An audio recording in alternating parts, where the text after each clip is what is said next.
The elevator broke down. I in the pitch-black elevator car, I clung tightly to the arm of a complete stranger. "Miss, could you please not hold on so tight?" Disregarding all sense of propriety, I retorted, "I'm scared, just bear with it." After graduating college, I returned to my hometown and opened a dance studio. It aligned perfectly with my degree, gave me regular hours from 10 to 6, and spared me from dealing with anyone's temper. Lately, however, I'd been staying late to choreograph for a dance troupe, often working until past 9 p.m. Tonight was no exception. Nearing 10 p.m., I dragged my exhausted body to the elevator. At this hour, the building was usually empty, but I was surprised to see a tall, muscular man also waiting. It was the third time this week I'd run into him. He was probably a regular at the gym next door. When the elevator arrived, it was just the two of us. Bored, I began to study his physique. That bicep is massive. Does he have an 8-pack too? I was lost in my thoughts when the elevator suddenly let out a loud bang. The car jolted to a stop, and the lights flickered ominously. Then, without warning, the elevator began to plummet. "Oh my God!" I screamed, unable to control myself. "Press your body against the wall and stay calm," the man said in a deep voice. As he spoke, he quickly pressed all the floor buttons. I pressed myself tightly against the wall, my palms already sweating. Finally, the elevator came to a stop on the 12th floor. Then the lights went out entirely. Overwhelmed by fear, I lost all sense of shame and tightly latched onto the man's arm. The man's body stiffened immediately. His hard muscles were so firm that they hurt my hands. "Miss, please don't be afraid. I've already pressed the emergency button, and help will be on the way soon," he said patiently, though I could detect a hint of helplessness in his tone. I wanted to respond, but dizziness, a dry mouth, and cold sweat made it impossible. All I could do was shake my head and cling to him even tighter. The man radiated warmth, and the heat seeped through his pants, grounding me in reality. I was still alive. "How many people are inside?" A security guard's voice crackled through the intercom. "2. Please send help as soon as possible." "The lady here isn't doing well," the man replied, his voice raspy and uneven, low and steady. "We've already contacted the elevator company. They'll be there within 30 minutes. Please hold on," the guard said, sounding genuinely concerned. Time crawled by. In the claustrophobic darkness, the only sounds were our labored breaths. The blackness heightened my senses, and it felt like the air was growing thinner by the second. I was beginning to suffocate. "Miss, could you please not hold on so tight?" The man's sudden voice snapped me out of my panic. Ignoring the embarrassment, I blurted out, "I'm scared, just bear with it." His body stiffened again. He must have been at a loss, dealing with someone as shameless as me. Eventually, I was hoisted out of the elevator by the man, who supported me by my hips. Once I was back on solid ground, embarrassment flooded me. I couldn't get away fast enough. After quickly thanking the rescue team, I slipped away without looking back. Since the elevator incident, I'd been too embarrassed to risk running into that man again. I stopped staying late at work and made sure to leave early every day. This peaceful avoidance lasted for about a week. Then, one day, I got hit with my mom's infamous barrage of phone calls. "Marilyn, my dear friend Amy introduced you to a young man named Brian. He's got great credentials. I've already arranged it with Amy. After work, you're meeting him," she announced before promptly hanging up without giving me a chance to object. Staring at my phone, now showing a disconnected call, I could only sigh and chuckle bitterly. After work, I followed the address my mom had sent me to a cafe. At this hour, the place was nearly empty, making it easy to spot my date. He was seated in a corner, sporting slicked back hair, a chunky gold chain, and, at an estimated weight of 250 pounds. His face looked like it was being swallowed by his cheeks. The man spotted me too, waving enthusiastically. The massive gold ring on his hand caught the light and practically blinded me. "Amy told me you're a dance teacher. The moment you walked in, I knew it was you. With a figure like that, who else could it be?" he said. grinning as his eyes roamed shamelessly over my body. His lecherous gaze made me feel profoundly uncomfortable. I forced a polite smile, resisting the urge to flee.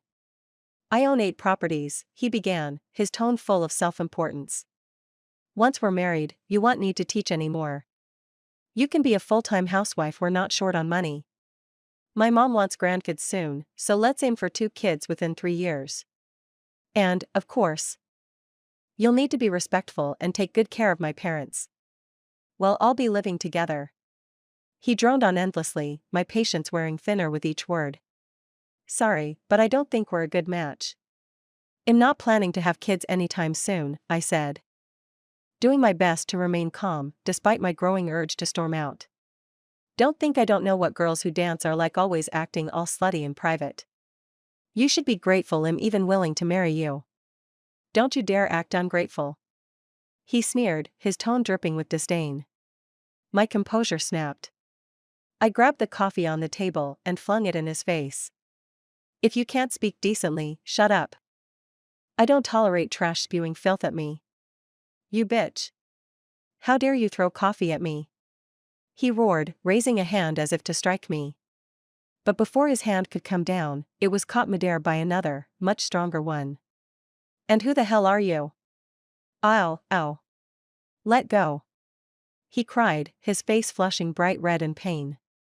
"If I ever see you again, I'll teach you another lesson. Scum like you should stay out of sight. Now get lost." The newcomer released the man's hand with a forceful shove.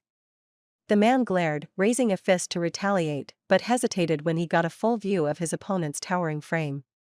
Instead, he muttered, "Just you wait," and shot me a hateful look before stomping off, cradling his injured hand. Still trying to process what had just happened, I looked up to find the man sitting across from me. "Let's properly introduce ourselves. I'm George Clack. Do you remember me?" he said with a calm smile. How could I forget? He was the poor guy I'd clung to in the elevator.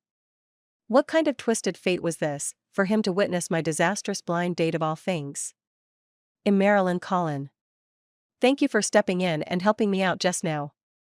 I guess this makes it the second time you've saved me, I said sincerely, though my mind was replaying the mortifying memories of our last encounter. As I spoke, he raised an eyebrow, a slight smirk tugging at his lips. "I couldn't help overhearing your conversation from earlier," he said casually. "If Miss Collin is eager to get married, why not consider me? I'm fine with not having kids.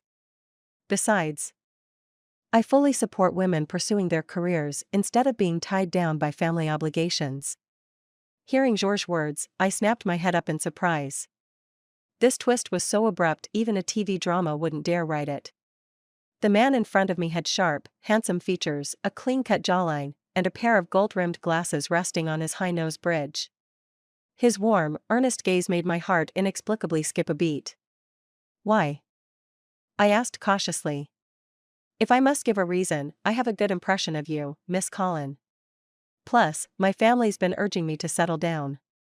I think we'd make a good match." A good impression? Did he think my habit of hugging strangers was charmingly unique? Marriage is a serious matter. It's not something to be taken lightly. I'll need to think it over. George was tall, handsome, and looked like he had a strong sense of security. Men like him should be highly sought after in the dating market. Why would he resort to proposing like this? There had to be something unusual going on. Then let's exchange contact information. We can start as friends, George said, handing me his phone. After exchanging numbers, I declined his offer to take me home. The whole situation felt like it was progressing way too quickly. The moment I stepped through my front door, I saw my mom sitting on the couch with a grim expression. My dad sat beside her, barely daring to breathe. "Marilyn, you were so reckless. Amy introduced Brian to you out of the goodness of her heart, and look what you did. If you didn't like him, you could have just told him. Why did you throw coffee at him? How am I supposed to explain this to Amy? Who's going to dare set you up with anyone now?" My mom had always been like this. No matter the situation, as long as someone said I was in the wrong, she would start berating me. She wouldn't bother to understand the context or listen to my side of the story. To her, yelling at me seemed to be a way of venting her frustrations with life.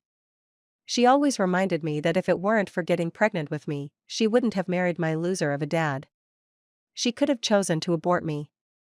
Why did she keep me, only to make me her punching bag whenever life didn't go her way? Are you done? If so, I'm going to shower and go to bed, I said, keeping my tone flat. Marilyn, what kind of attitude is that? Do you think I have no way to deal with you? If you keep this up, I'll lock you in the storage room again. She screamed hysterically.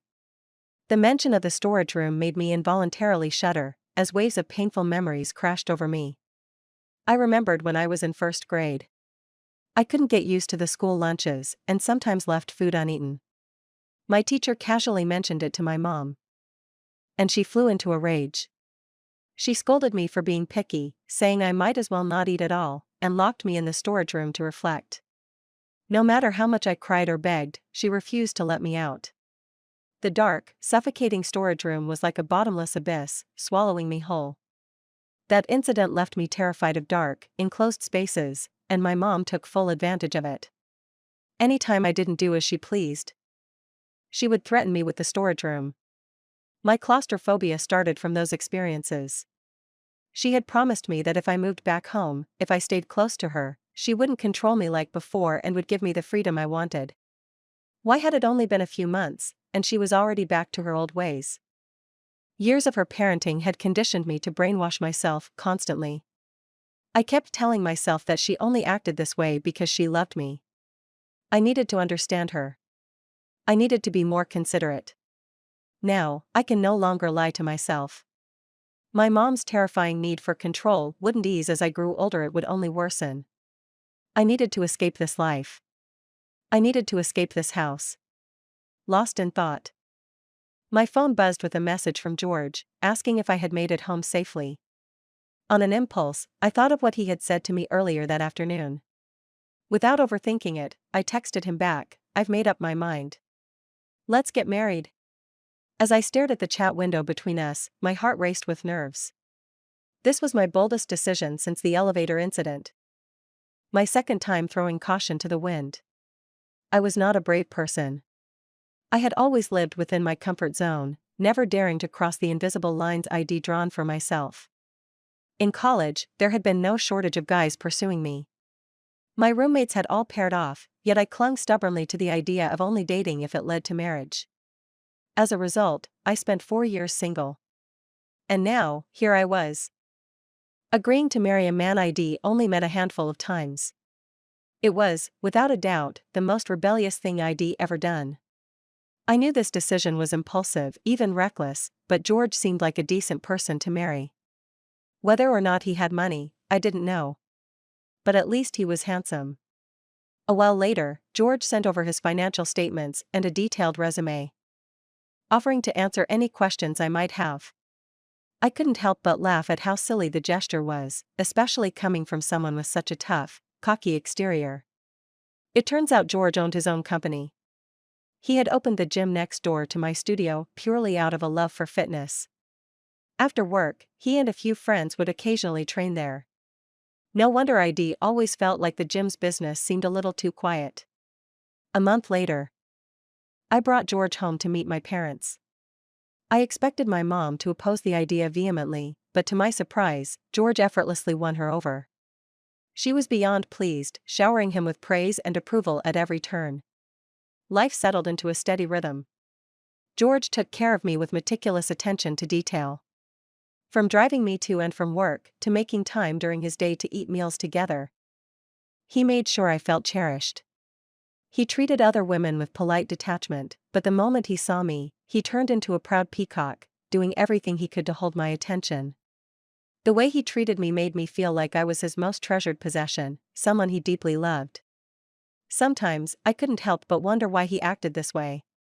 He knew this relationship was born out of convenience for my family. So why did he take it so seriously? By the 3rd month of our relationship, both families had set a wedding date. George's parents, both doctors, had been busy with work during his childhood and hadn't spent much time with him. They felt guilty about it and decided not to interfere in his marriage, leaving the decision entirely up to him. On our wedding day, my perpetually timid and unassertive dad placed my hand in George. His tone unusually firm. "George, Marilyn has endured a lot over the years. Please cherish her and treat her well.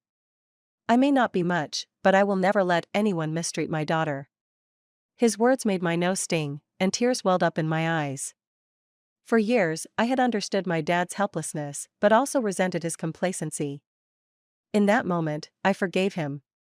At least he still loved me. After the wedding, my calves ached.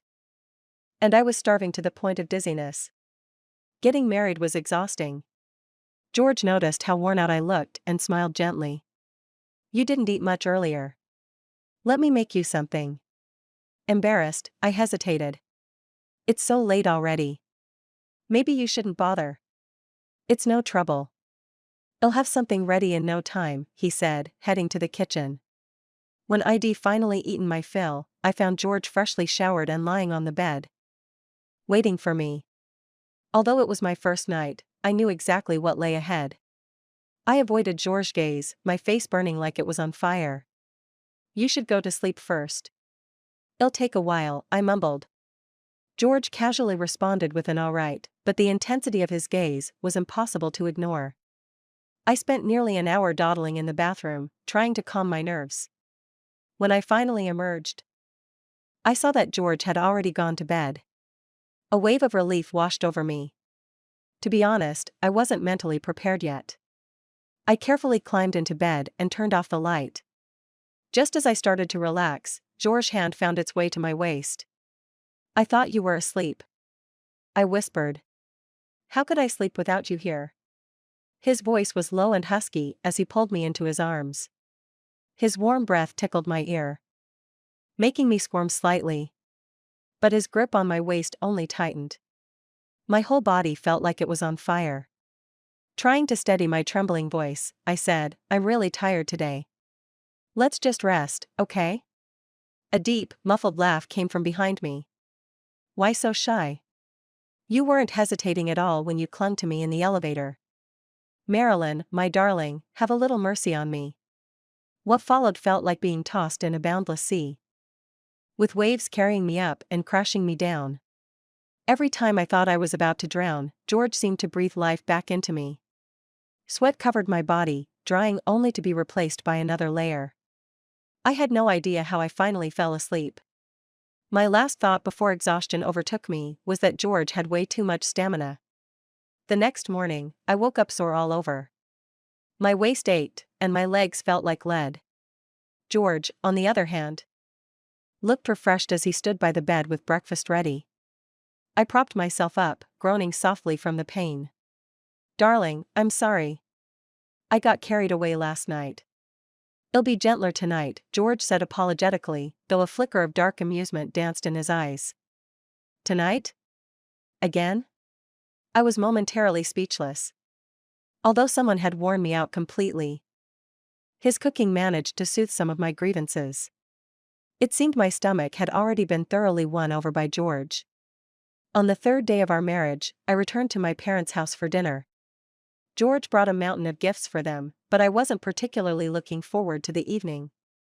When we arrived, my mom had already prepared dinner. What I didn't expect was for her to invite my aunt, uncle, and other relatives as well. As soon as we sat down, my uncle started bragging about his mountain farming investment that had supposedly started turning a profit. He suggested that George join in, claiming there was enough money for everyone to make together. In reality, his crops had failed last year, and he was struggling with cash flow. He clearly wanted George to invest and bail him out. Not to be outdone, my aunt chimed in, eager to remind everyone of her presence. "Our Anna's been getting so many job offers lately. She's practically spoiled for choice. One of them is from a very prestigious company. George, since you run a company yourself, why don't you give her some advice?" George, ever the gentleman, nodded politely. But I couldn't hold back any longer. "Anna's been at home for 2 years now. Why is it taking her so long to choose a job? Shouldn't she have figured it out by now?" I said coldly. Then I turned to my uncle. Uncle, didn't your farming project fail last year? Or did you start growing something new that's magically profitable now? Their faces darkened at my words, but I didn't care. I stared at them icily, feeling completely fed up. They were treating George like an easy target, completely disregarding my feelings.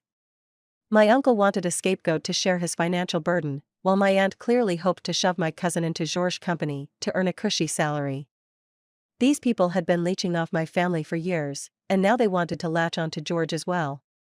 You've got no manners. How dare you speak like that? My mom snapped at me. My aunt's face lit up with schadenfreude as she watched my mom scold me.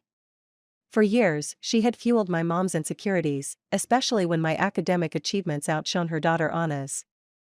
George, my mom said earnestly, Marilyn's uncle is having some trouble with his finances. If you have the resources, you should lend him a hand. After all, we're all family, and every bit helps. And as for Anna, she's Marilyn's cousin. And she's certainly capable. It's just that her health isn't the best, so she can't handle anything too strenuous.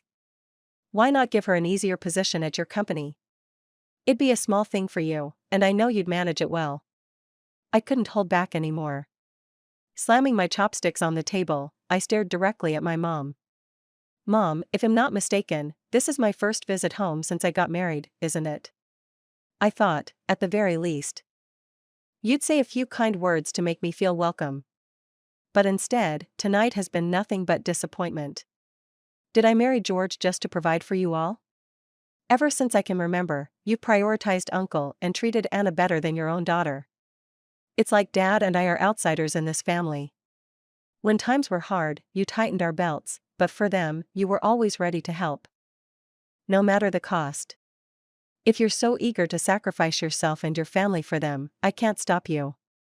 But I won't let you drag George into it. I could feel my voice trembling as I continued, frustration and years of pent-up pain spilling out. For 26 years, you've controlled my life.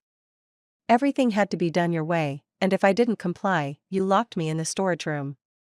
And now you want to control George's life too? You're that impatient? What's next? Are you going to decide when we should have kids? My body shook with anger, my voice catching in my throat as tears welled up. George pulled me close, his hand gently patting my back. My mom pointed a trembling finger at me, a mix of shock and panic in her eyes. You ungrateful child. All these years, it's like raising you was for nothing. Have I not been good to you? Do you know how much money it costs to learn dancing? You say I controlled you? That was for your own good. Well, that kind of good is the kind I'd rather do without. I retorted. Grabbing George's hand, I made to leave. But George gently pulled his hand from mine and, maintaining his composure, addressed my mom directly, Mrs. Collin, I don't know how things were before, but now that Marilyn is my wife, I'll respect her decisions in all matters. As for the two things you mentioned, I'll discuss them with Marilyn when we get home and get back to you. From now on, she has the right to decide anything concerning me. He gave a polite nod to the various stunned faces around the room before leading me out. I kept my head down as we walked, tears streaming uncontrollably. Years of pent-up grievances and resentment finally found their release. George pulled me into his arms, pressing my head against his chest. You don't have to hide your tears from me, he murmured. Let it out. Don't hold anything back. I'm here for you, always. You can lean on me whenever you need to. His words felt like a feather brushing against my heart, gently stirring a deep and unfamiliar emotion. For the first time in my life, someone had chosen me so resolutely, telling me I could rely on them completely. So this is what it feels like to be truly cherished. I poked at his chest, sniffling, my voice muffled. You've soaked your shirt. A low chuckle rumbled from his chest. Little troublemaker, he said. Teasing. Your punishment is to wash it when we get home. After the dinner incident at my parents' house, my relationship with George grew even closer. I began to see him as a truly reliable partner, someone I could trust wholeheartedly. For the first time, I started taking this marriage seriously and invested myself fully in it. On Thursday afternoon, with no work commitments, I decided to surprise George with a movie night. "Darling, I've got a meeting with a client tonight, so I can't make it." "I'm sorry." "I'll make it up to you next time," George texted me, followed by a crying emoji. "It's fine, no worries. I'll go with Sussy instead," I replied. When I called Sussy to invite her, she scolded me for prioritizing my husband over her, and after demanding dinner as compensation, the diva finally agreed. "Seriously, Marilyn? Getting married is a huge deal. And you didn't even tell me until the wedding? And now, only when your husband bails on you, you think of me? After all these years, I deserve better." Sussy grumbled while slicing her steak. Okay, my bad. Don't be mad.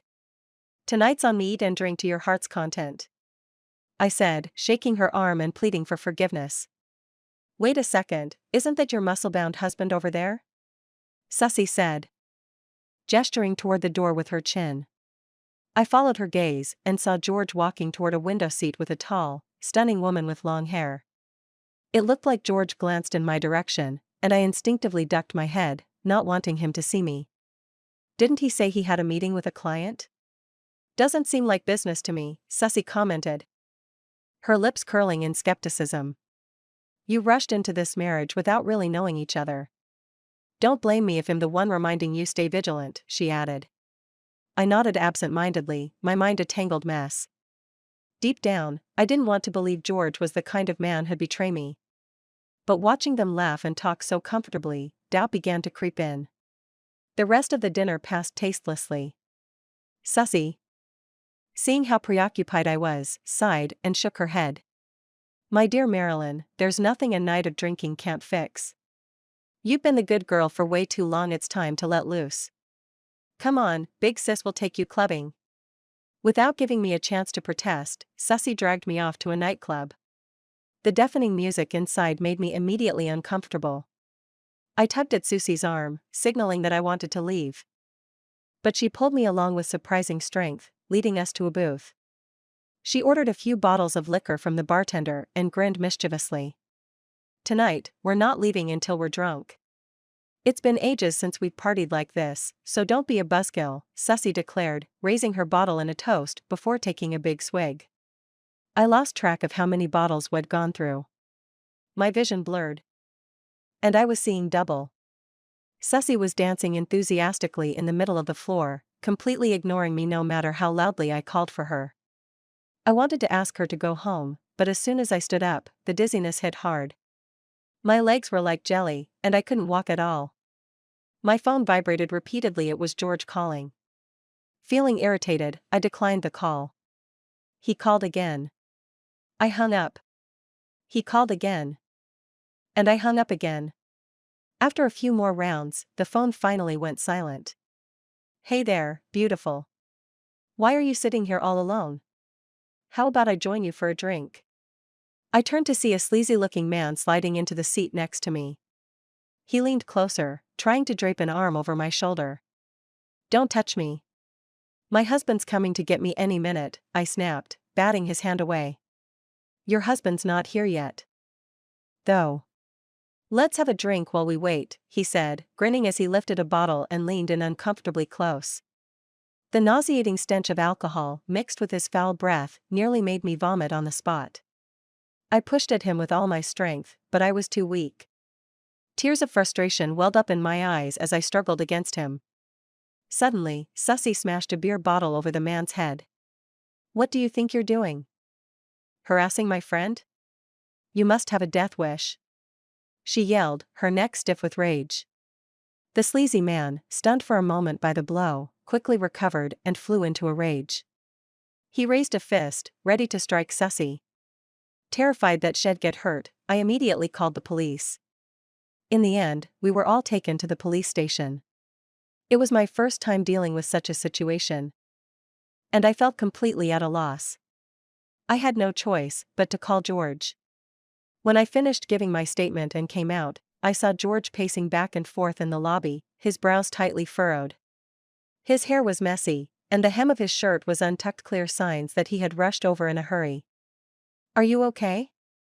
He asked anxiously the moment he saw me, scanning me from head to toe as if afraid I'd been hurt. Seeing his genuine concern, my heart felt both warm and sour. If he cared so much, why had he lied to me and met with another woman? I'm fine. It's just that Sussy broke a bottle over someone's head for me, and now things are a bit complicated, I explained. As long as you're okay. That's all that matters. Leave the rest to me. Go wait in the car and get some rest if you're tired. George hugged me briefly before heading off to deal with the sleazy man.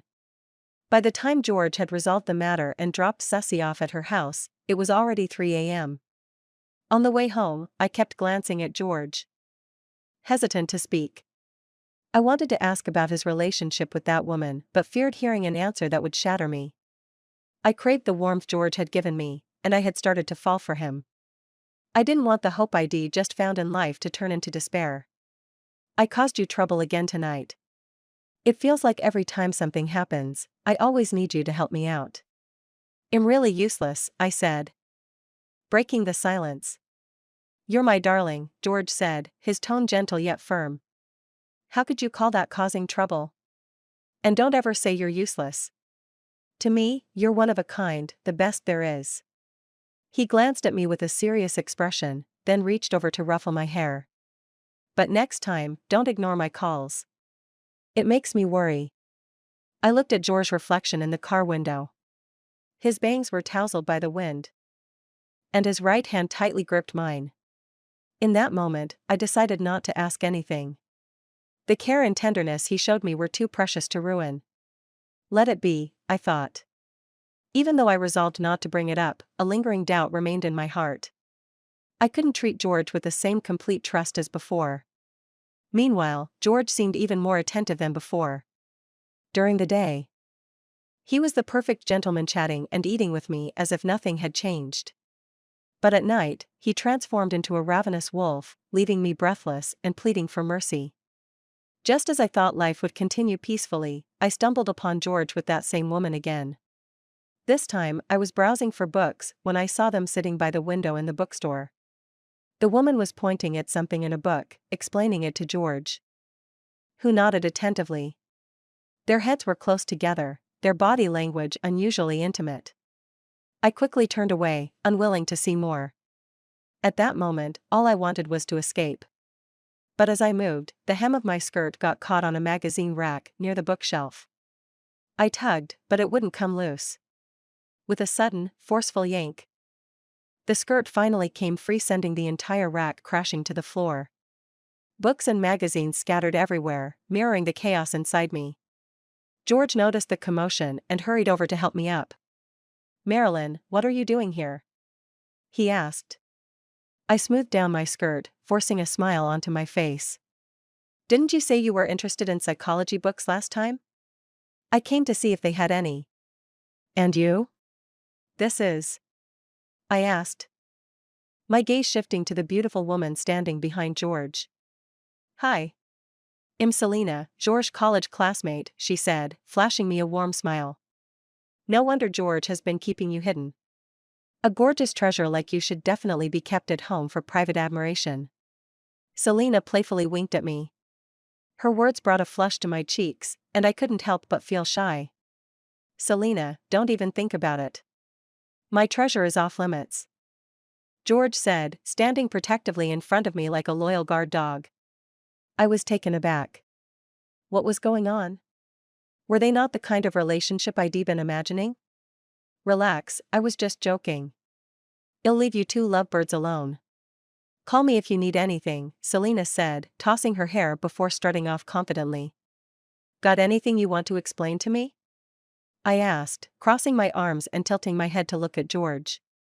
Darling, let's go home first.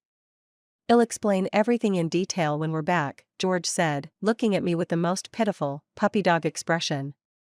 Seeing that look on George's face was so out of character that I couldn't help but laugh, my annoyance melting away.